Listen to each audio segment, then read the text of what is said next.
আমাদের ব্রাশ মেশিনে পিন লাগানো হচ্ছে।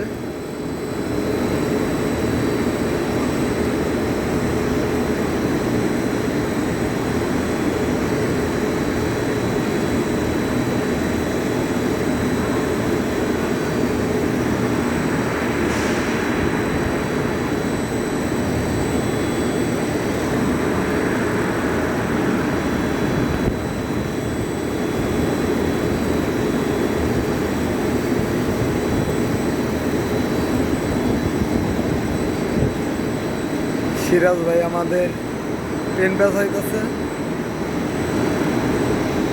কেউ যদি কোনো মেশিনকে পিন পেঁচানোর দরকার হয় আমাদের স্ক্রিনে দেওয়া নাম্বারে যোগাযোগ করবেন। অটোমেটিক আপনাদের কল লক করে আমরা আপনার মেশিনের পিন পেঁচাই দেব। ভিডিওটা যদি কেউ ভালো লাগে লাইক কমেন্ট শেয়ার করেন। আসসালামু আলাইকুম।